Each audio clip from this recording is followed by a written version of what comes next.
So today we're going to be looking at the Toyota RAV4, the latest generation. And before I hop into this one and then this one, we're going to take a walk down memory lane. So previously, I remember being a kid and my babysitter way back in the day was going to get a Toyota RAV4. She was a female, and it makes sense because looking at previous styling, like this one, and then going all the way back to this one. These were chick cars. I mean, what year is this Toyota RAV4? Because this is an old school one. Something like that. This is a 2012. But if you look at this car, it just, I don't know, man. I don't like that profile. And a lot of SUVs were styled like this back in the day. But yeah, I think the Honda CR-V was a little bit more blocky, and so it looked like something a man could actually drive, which is how we arrive here. So these are larger, obviously, and more squared off, and just better looking. So this is an XLE, which I think is a higher trim, and then this is a limited, so we'll look at those two. And, I mean, this RAV4 looks good too, but I think looking at 3 would be excessive, and it's an XLE, so really the only difference would be color choice. From the back, this does have like a Lexus type feel. Anyway, let's start with this rear hatch. All right, ladies and gentlemen, I am a little bit disappointed in myself. When I took this footage, I could not keep the camera out of direct sunlight, and the whole video looks washed out when I'm covering this blue one. I actually have another video I'm going to show you of a black XLE model, but I'm very disappointed with myself because I did get good footage of that white or cream colored one, which also was a hybrid, and it was the best example of a RAV4 I've ever seen. It had leather interior, a panoramic roof, all the bells and whistles, and somehow I just lost the footage. So we're going to jump to the black XLE, and thank you for watching. And for another look at a RAV4, you can check out the video I did on the new Nissan Rogue, and I compare it to like 2 RAV4s. Those are very good examples of that vehicle. A great way to catch a second look at it. But without further ado, we'll get to this black one. All right, so I'm a little bit annoyed with myself. So along with the first RAV4 that I looked at, there was a hybrid model that, you know, was completely different, and it gave you a different perspective on the RAV4, and I lost that video. So we're just going to take a brief look at this one. The interior similar, you know, standard Toyota quality, not overdone, but well done. That's what I would say about Toyota. This is soft touch, hard touch. The step-in height is great. It's not too high. It does, I would say, sit up a little bit higher. Well, no. Actually, when you sit in, you know, maybe a little bit higher than a car, but you really don't feel that. Higher than a compact car, but probably not a mid-sized car.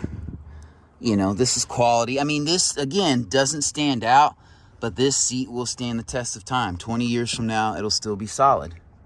So this is a 2019. It's pretty much blacked out. You have like a standard sunroof.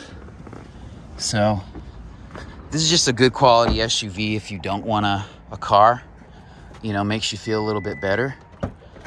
Does have an automatic tailgate, all-wheel drive. And quite honestly, I mean, this is very good space for a compact car. This is more space than a car trunk, in my opinion.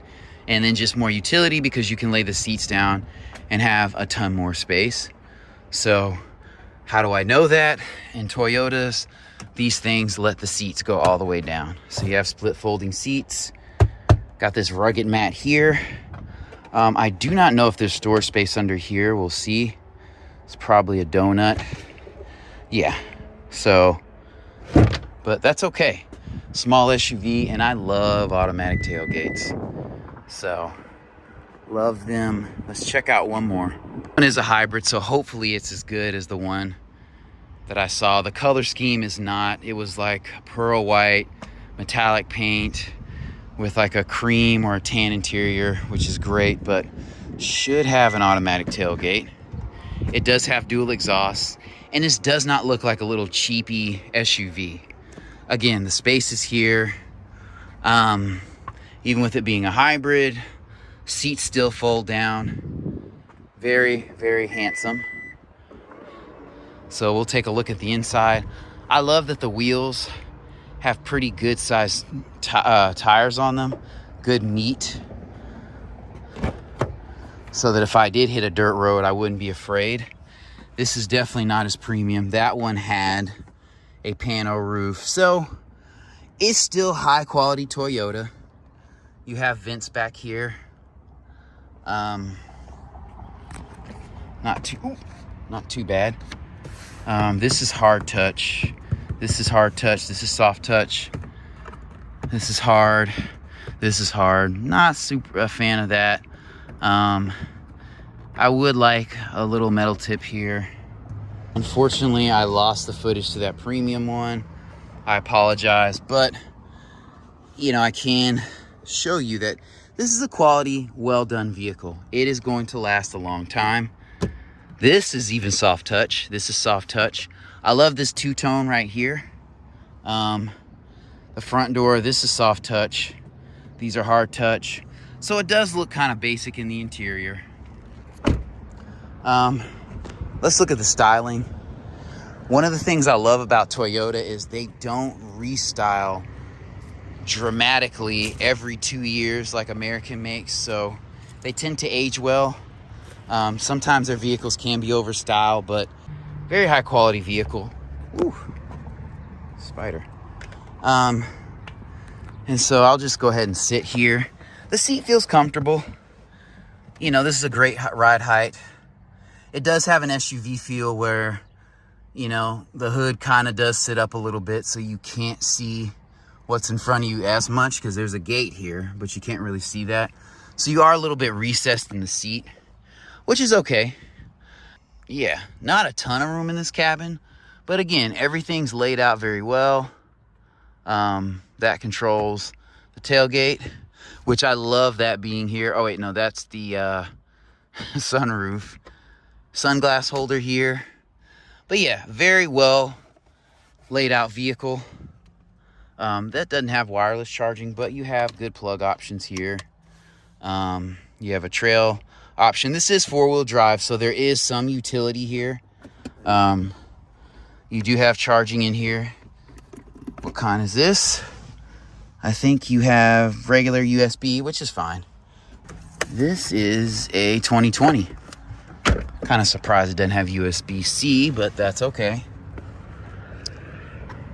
And the door thunk is nice, so all in all, a good SUV. Really wish I could show you that hybrid one though, with all the bells and whistles. If I find it, I'll attach it.